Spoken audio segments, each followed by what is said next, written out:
warahmatullahi wabarakatuh.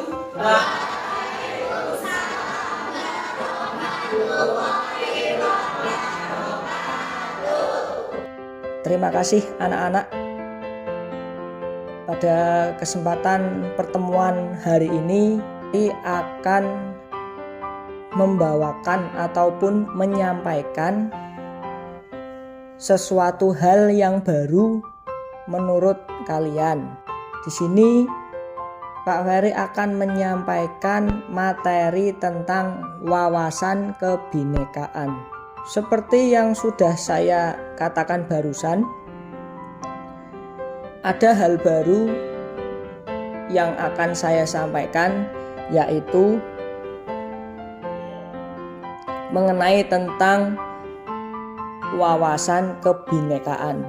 Nah, pada pertemuan kali ini, wawasan kebinekaan yang akan Pak Ferry sampaikan itu ada beberapa topik atau bahasan. Pada kali ini, topik yang Pak Ferry ambil dan yang akan saya jelaskan yaitu topik 3 tentang berdamai dengan diri. Jadi untuk topik berdamai mulai dengan diri, nantinya kelas ini ataupun kalian anak-anak akan mempelajarinya. Kemudian ada beberapa hal yang harus dilalui, mulai dari memahami konsep tentang ragam identitas diri, kemudian mampu memberikan contoh sikap welas asih pada diri sendiri. 2 hal tersebut nantinya diharapkan mampu dicapai pada kegiatan hari ini dan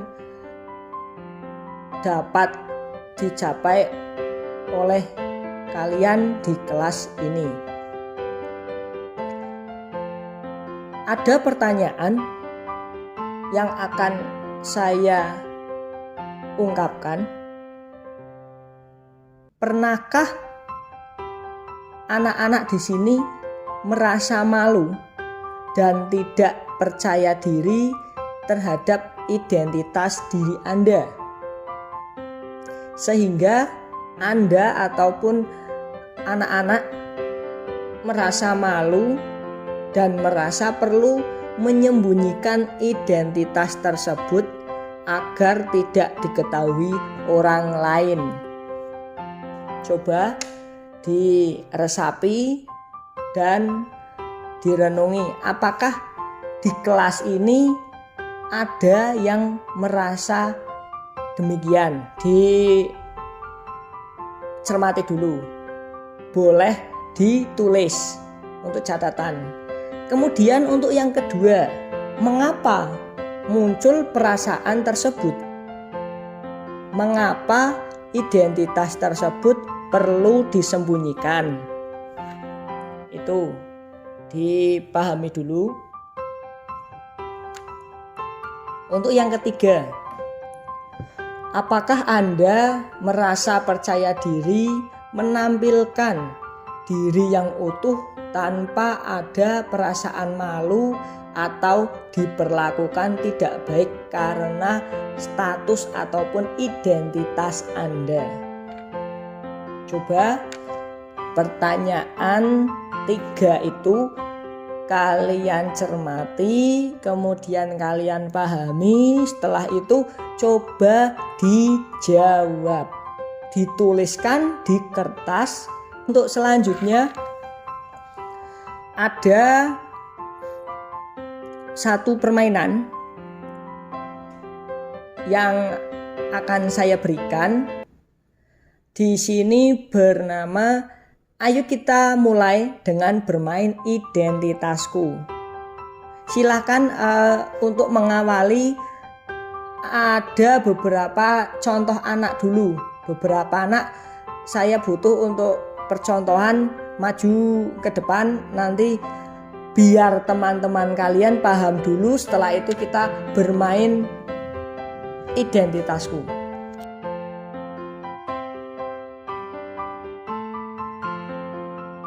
Setelah kegiatan permainan barusan, ada refleksi yang nantinya dapat muncul dari permainan tadi. Yang pertama, apakah Anda selalu berada pada satu sisi identitas yang sama pada semua putaran permainan atau berubah-ubah? Kemudian, apakah Anda tadi bertemu dengan seseorang yang satu identitas pada putaran pertama, tetapi berbeda identitas pada putaran berikutnya? Untuk yang ketiga, dari semua identitas tadi, mana yang menurut Anda paling penting dan berharga buat Anda? Coba diurutkan dari 1 sampai 5. Silakan bisa ditulis di kertas yang sudah saya bagikan.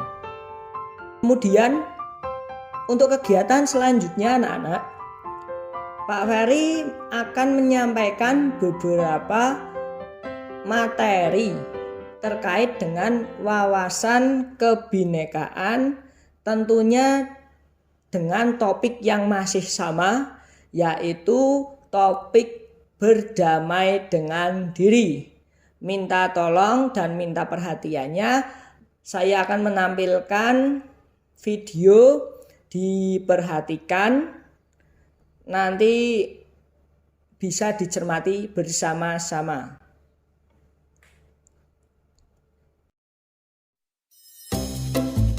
Ini kamu, bukan dia. Kamu yang beda dengan dia atau mereka. Kamu yang punya nama, tanggal lahir, dan orang tua yang beda dengan orang lain. Sebuah identitas. Kamu baru datang ke kampus, bertemu orang-orang dengan identitas berbeda.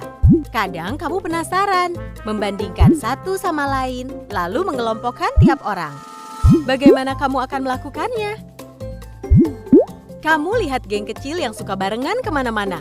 Rupanya mereka teman sejak SMA. Kamu pun jadi mengelompokkan teman-teman barumu ini berdasarkan asal sekolah. Tapi ada juga yang gak punya teman sekolah. Mereka ngumpul dengan teman sekampung. Kamu lalu perlakukan teman berdasarkan kelompok asal daerah atau suku. Lalu mahasiswa baru dikumpulkan sesuai pilihan fakultas. Kamu mulai berkelompok dengan teman sefakultas dan punya identitas bersama sebagai mahasiswa di fakultas tersebut. Kita lahir dengan identitas seperti suku, agama, warna kulit, dan bertambah lewat pilihan sendiri atau diberikan orang lain, hingga kita punya banyak identitas. Soal mana yang paling penting, beda-beda tiap orang. Ada saja yang terlalu bangga dengan identitasnya, hingga merasa berhak merendahkan yang lain. Ada juga yang terlalu minder, sampai tergoda membela identitasnya secara ekstrim. Beda identitas itu wajar. Namun, mungkin kita perlu cara pandang yang benar soal identitas. Coba lihat baik-baik. Mungkin kita beda dalam satu identitas, tapi sama dalam identitas lain. Bahkan ketika mengelompokkan orang, kita sebenarnya mencari-cari persamaan identitas. Akhirnya kita perlu pahami bahwa beda itu hak asasi. Namun kita juga akan temukan semua orang punya satu identitas yang sama. Insan Tuhan. Yuni, seorang siswi di sebuah SMA, berasal dari keluarga sederhana. Tapi karena ingin dihormati dan diterima, Yuni mengaku sebagai anak orang kaya. Gaya busana dan bicaranya diatur sedemikian rupa. Tapi diam-diam teman-temannya tak percaya. Mereka mencari tahu kondisi Yuni yang sebenarnya. Hingga akhirnya Yuni ketahuan identitas aslinya. Karena malu, akhirnya Yuni tak pernah lagi muncul di sekolahnya. Kisah Yuni ini kisah nyata, kita bisa temui di lingkungan remaja. Rata-rata siswa hari ini merasa minder karena tidak memiliki apa yang orang lain miliki, baik itu fisik, prestasi, maupun sifat khusus. Menurut hasil FGD kami dengan para guru di 4 sekolah yang ada di Jawa Barat, bahwa dari 1 dari 4 siswa merasa minder karena fisik, dan 1 dari 5 siswa merasa minder karena nggak punya prestasi seperti orang lain. Hasil survei online kami terhadap remaja menunjukkan mereka tak mau menerima diri agar diterima dan dihargai. Bukannya sibuk menemukan dan mengenali potensi diri, mereka malah sibuk mengejar standar umum. Orang yang berkulit gelap sibuk memutihkan kulitnya karena iklan membuat standar kecantikan itu identik dengan kulit cerah. Yang keriting meluruskan rambutnya karena standar umum wanita anggun adalah berambut lurus terurai. Jika kita sibuk mengejar standar itu, coba pikirkan beberapa hal ini. 1.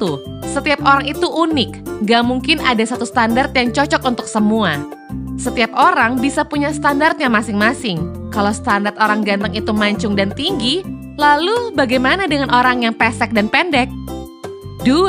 Standar itu diciptakan oleh iklan, industri, sinetron, atau budaya. Orang yang gagal membuat standar buat dirinya bakal jadi sasaran empuk buat para pencipta standar. Merekalah yang bakal jadi korban iklan dan pengaruh lingkungan. 3. Standar itu relatif. Beda tempat, beda standar. Di Mauritania, sebuah negara di wilayah Maghreb di Afrika Utara Barat, misalnya orang yang cantik adalah orang yang berbadan subur. Di Jepang yang dianggap cantik itu yang giginya gingsul. Beda waktu bisa beda standarnya. Coba perhatikan fashion dari masa ke masa. Apakah standar keren itu sama? Misalkan saja tahun 80-an, pria yang dianggap ganteng itu berkumis tebal, apakah saat ini masih berlaku? Tapi, kalau yang sifatnya nilai moral itu universal. Sikap jujur di mana-mana dari dulu sampai nanti tetap dianggap baik dan keren. Jadi, daripada ngejar standar cantik fisik, mending membangun inner beauty. Gak usah habisin waktu apalagi sampai menipu diri untuk terlihat sesuai standar fisik yang umum. Gak usah minder, kelihatan di bawah orang lain, atau sombong karena kelihatan lebih tinggi. Karena setiap orang unik dan gak bisa dibandingin. Kalaupun mau bikin standar dan membandingkan, buatlah standar tinggi buat dirimu sendiri. Bandingkan dirimu kemarin dengan dirimu hari ini. Apakah hari ini kamu lebih baik dari kemarin? Terus dorong dirimu sampai memenuhi standar best version of yourself. Ingat, kamu dilahirkan original. Kenapa harus mati sebagai kopian orang lain? Terima kasih untuk kegiatan terakhir pada hari ini. Ayo kita buat hal yang konkret. Konkret itu berarti nyata untuk pengaplikasian atau penerapan dari materi yang sudah dipahami, yang sudah dilihat, dan dari awal tadi. Kita buat tindakan konkret atau nyata. Untuk yang pertama, ucapkan terima kasih pada dan penghargaan terhadap diri kita masing-masing. Kemudian yang kedua, telepon dan ucapkan terima kasih dan penghargaan buat orang terdekat. Orang yang kita sayangi, orang tua, anak, teman-teman sekolah yang jauh dari sini, ataupun sahabat baik, ataupun siapapun yang Anda anggap berjasa untuk kesuksesan kalian kelak. Ya, berhubung karena kalian SMP, di sini aturannya tidak boleh membawa HP ketika pembelajaran, berarti nanti setelah sampai di rumah. Itu ya. Kemudian ada lagi yang kedua, langkah konkret, yaitu galeri diri. Nanti pada galeri diri, buatlah galeri diri dalam bentuk biodata ataupun kurikulum vitae. Kurikulum vitae itu seperti biodatamu atau data dirimu nanti ditulis. Ada identitas, ada agama, suku, hobi, sekolah, dan lain sebagainya ya. Nanti galeri ini harus mengangkat 100 fakta tentang Anda. Berarti kalau di galeri ini menyampaikan 100 fakta tentang Anda. Misal, Anda seorang yang percaya diri atau lain sebagainya seperti itu. Setelah itu nanti diposting di media sosial dan mengundang teman atau ditautkan biar teman kalian melihat galeri tersebut. Terima kasih untuk kegiatan pada hari ini. Kemudian tetap semangat, tetap belajar,